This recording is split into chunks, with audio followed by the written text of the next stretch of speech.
கனமழை காரணமாக சென்னை அசோக் நகரில் ஏற்பட்டுள்ள பாதிப்புகள் குறித்து எமது செய்தியாளர் மதியழகனிடம் கூடுதல் தகவல்களை கேட்கலாம். மதியழகன், வணக்கம். இந்த கனமழையினால் அசோக் நகரில் ஏற்பட்டுள்ள பாதிப்புகள் குறித்து சொல்லுங்க.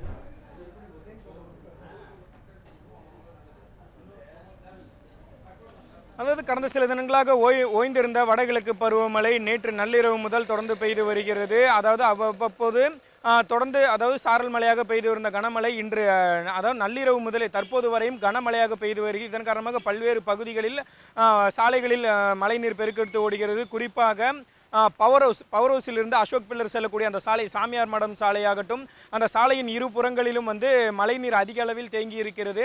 அதே போல் அசோக் நகரின் பல்வேறு பகுதிகளிலும் மழைநீர் தேங்கிக்கிறது. குறிப்பாக இந்த சாலையும் சரி, தொடர்ச்சியாக இந்த சாலையில் சாமியார் மடம் சாலையிலிருந்து இந்த பக்கம் செல்லக்கூடிய அசோக் நகர் 7th அவென்யூ இந்த பக்கம் முழுக்கவுமே சாலைகளின் பல்வேறு பகுதிகளில் மழைநீர் அதிக அளவில் தேங்கி இருக்கிறது. இதன் காரணமாக வாகன ஓட்டிகள் மிகுந்த சிரமத்திற்கு உள்ளாகி இருக்கிறார்கள். வாகனங்கள் எதிர்ப்புறம் வர வேண்டிய வாகனங்கள் வரும் வாகனங்கள் அந்த அளவுக்கு தெரியாதன் காரணமாக சில வாகனங்கள் முகப்பு விளக்கை எரிந்தபடியும் சென்று கொண்டிருப்பதை நம்மளால் பார்க்க முடிகிறது. அதே போல் அலுவலகங்கள் மற்றும் வெளியே செல்லக்கூடிய பொதுமக்களும் ஆங்காங்கே வீட்டிலிருந்து கிளம்பியவர்கள் ஆங்காங்கே மழை நீரில் நனையாதபடி கடைகளின் ஓரங்களில் நின்று கொண்டிருப்பதை நம்மளால் பார்க்க முடிகிறது.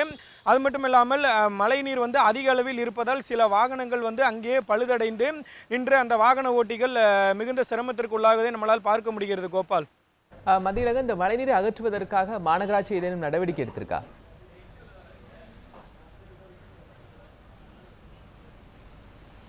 நிச்சயமாக. நம்ம பவர் ஹவுஸிலிருந்து வடபழனி அசோக் பில்லர் செல்லக்கூடிய அந்த சாலையில் நம்ம பார்த்தோம் அதிக அளவில் தண்ணீர் தேங்கி இருக்கிற. அதே போல் இந்த சாலையிலும் அசோக் நகர், அதே போல் கே நகர் பஸ் டெப்போ, இங்கே அனைத்து பகுதியிலுமே தண்ணீர் தேங்கி நிற்கிறது.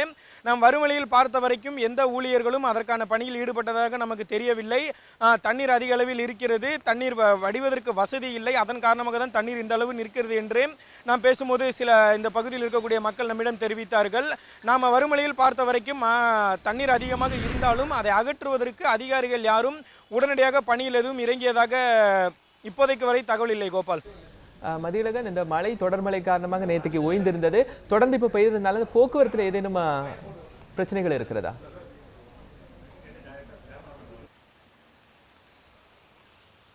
போக்குவரத்தை பொறுத்த வரைக்கும் நம்ம பார்த்தோம்னா அந்த கோடம்பாக்கம் அந்த மேம்பாலத்திலிருந்து வள்ளுவர் கோட்டம் செல்லக்கூடிய அந்த சாலை சிறிதளவு அந்த மேம்பாலத்திலிருந்து வள்ளுவர் கோட்டம் செல்லக்கூடிய சாலை ஒரு சிறிதளவில் பாதிக்கப்பட்டது. இதன் காரணமாக வாகன ஓட்டிகள் மிகுந்த சிரமத்திற்குள்ளாகி இருந்தாலும் குறிப்பாக அந்த சாலை மிகுந்த ஒரு போக்குவரத்து நெரிசல் மிகுந்து காணப்பட்டது. அந்த பகுதியில் தற்பொழுது அங்கு மாநகராட்சி அதிகாரிகள் அந்த சாலையை சீரமைக்கும் பணியில் ஈடுபட்டு வருவதாக அங்கு இருக்கக்கூடிய ஒருவர் நமக்கு தெரிவித்திருக்கிறார். அதன் காரணமாக அந்த பாதையில் போக்குவரத்தில் சிறிய அளவில் மாற்றம் செய்யப்பட்டு இருப்பதாகவும் அங்கு இருக்கக்கூடிய ஒருவர் நமக்கு தொலைபேசி வாயிலாக செய்தி தெரிவித்தார். அதே போல இந்த பகுதியை பொறுத்த வரைக்கும், சென்னையின் மற்ற பகுதிகளை பொறுத்த வரைக்கும் இன்று இந்த குறிப்பாக இந்த அசோக் நகர் பகுதியை பொறுத்த வரைக்கும் போக்குவரத்தில் எந்த விதமான மாற்றங்களும் செய்யவில்லை. அதிக அளவில் கனமழை, வாகனங்களை இயக்க முடியாத அளவிற்கு கனமழை பெய்து வருவதால் இருசக்கர வாகன ஓட்டிகளை நாம் அவ்வளவாக சாலையில் பார்க்க முடியவில்லை. கார்களில் 4 சக்கர வாகனங்கள் செல்வோர் மட்டுமே மிகுந்த ஒரு கவனத்துடன் சென்று வருகிறார்கள். அவர்களும் தங்களது வாகனத்தை இயக்க முடியாமல் மிகுந்த சிரமத்திற்கு உள்ளாகி இருக்கிறார்கள். அதே போல பொதுமக்களை பொறுத்த வரைக்கும் வீட்டிலிருந்து ஏற்கனவே நான் குறிப்பிட்டது போல வீட்டிலிருந்து கிளம்பிய பொதுமக்கள் ஆங்காங்கே சாலையின் ஓரத்தில் நின்று கொண்டு இருக்கிறார்கள். கோபால், போக்குவரத்தை பொறுத்த வரைக்கும் ஒரு இடத்திலிருந்து மக்கள் ஒரு இடத்திற்கு செல்வதற்கு மிகுந்த சிரமத்திற்கு உள்ளாகி இருக்கிறார்கள் என்று நாம் நிச்சயம் சொல்லலாம். கோபால், மதியழகன், கடந்த 10-15 நாட்களாக தொடர்மழை பெய்தது. அந்த மழையை தொடர்ந்து 2 நாட்கள் ஓய்வு கிடைத்தது. இந்த நாட்களில் ஏதேனும் முன்னெச்சரிக்கை நடவடிக்கைகளாக இந்த இருக்கின்ற மழையை கட்டுப்படுத்துவதற்கான நடவடிக்கை இருந்ததா?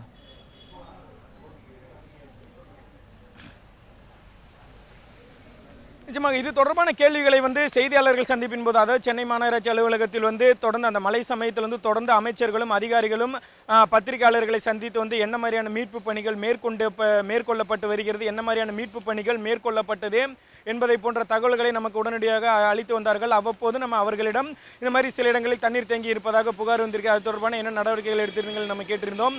அவர்கள் அதுக்கு அனைத்திற்குமே அதிகாரிகளாகட்டும் அமைச்சர்களாகட்டும் தெரிவித்த பதில் என்னவென்றால், மழை நீரில் அனைத்து பகுதிகளிலும் நாம மழைநீரை வெளியேற்றுவதற்கு சிறப்பான நடவடிக்கைகள் எடுத்து வருகிறோம். மிக குறிப்பாக தாழ்வான பகுதிகளில் மழைநீர் தேங்கி இருப்பதற்கு உரிய நடவடிக்கைகள் எடுத்து வந்திருக்கிறோம். இருப்பினும் மழை அதிக அளவாக பெய்ததன் காரணமாக, அதாவது 3 மாத காலத்தில் பெய்ய வேண்டிய மழை ஒரு சில நாட்களிலே பெய்ததன் காரணமாக தான் அதிக அளவில் தண்ணீர் தேங்கியதாகவும் அதன் காரணமாக அதை வெளியேற்றுவதில் சிக்கல் ஏற்பட்டுள்ளதாகவும் அதிகாரிகள் ஏற்கனவே தெரிவித்திருந்தார்கள். அந்த வகையில் அரசு ஏற்கனவே, அதாவது கடந்த சில தினங்களாகவே பெய்து வரும் கனமழை காரணமாக தண்ணீர் தேங்கியிருந்தது. அந்த மழை நீரை அகற்றுவதற்கு அரசு தரப்பில் நடவடிக்கை எடுக்கப்பட்டு வந்தது. அந்த நடவடிக்கை நீட்சியாகவே இப்பொழுதும் எங்கெங்கெல்லாம் மின் மோட்டார்கள் பொருத்தப்பட்டு இருந்ததோ அதன் மூலமும் தற்பொழுதும் தண்ணீர் வெளியேற்ற நடவடிக்கை எடுக்கப்பட்டு வருகிறது. அது மட்டும் இல்லாமல் சாலையின் ஓரங்களில் அந்த மழைநீர் செல்வதற்கு அந்த வடிகால பகுதிகள் இருந்த இடத்தில் குப்பை குளங்களால் அடைக்கப்பட்டிருந்தது. அதையும் அகற்றி தண்ணீர் செல்வதற்கும் வழியில் மாநகராட்சி பணியாளர்கள் அங்கங்கே ஈடுபட்டு இருக்கிறார்கள். கோபால், மதிகளை நீங்கள் சொல்றீங்க, மாநகராட்சி கூட்டத்தில் பதிவு செய்யும் போது மாநகராட்சி அதிகாரிகள் பல கருத்துக்களை முன்வைத்தார்கள் அப்படின்னு சொல்லி, இந்த மாதிரி பேரிடர் காலங்களில், மழை போன்ற பேரிடர் காலங்களில் மக்கள் எந்த மாதிரியான பாதுகாப்பு உத்திகளை கையாளணும்னு சொன்னாங்க?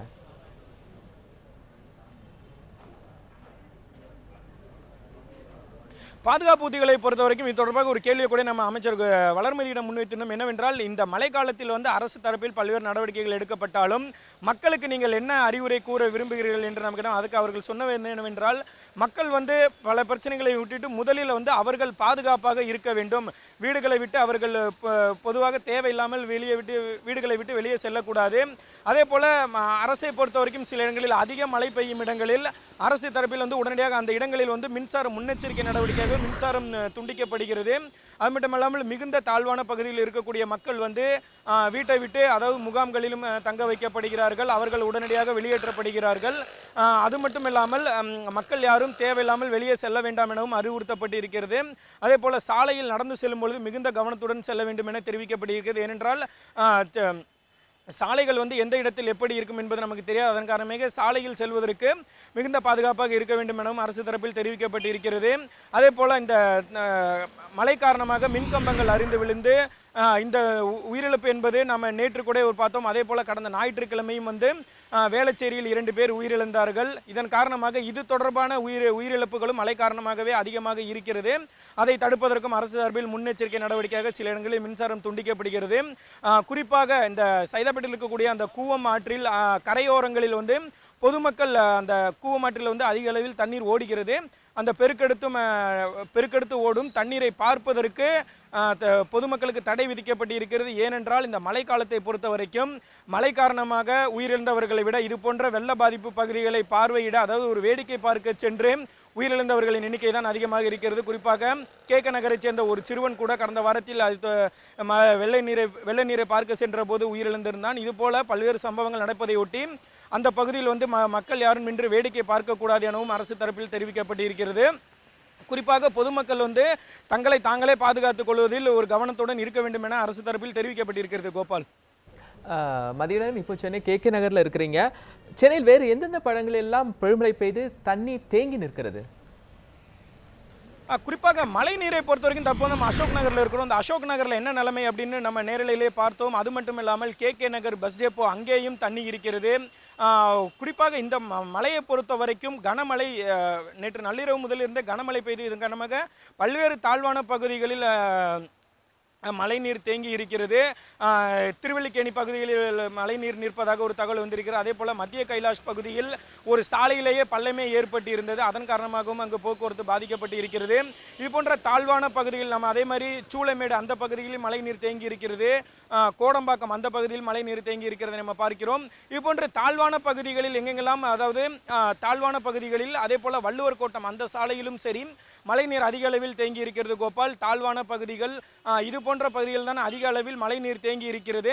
அங்கு அதிகாரிகள் விரைந்து உடனடியாக நடவடிக்கை எடுத்து வருகிறார்கள். அதே போல போக்குவரத்தை சீர் செய்யும் பணியிலும் அது போன்ற அந்த பிரதான சாலைகளில் காவல்துறையினர் ஈடுபட்டு இருக்கிறார்கள். கோபால்.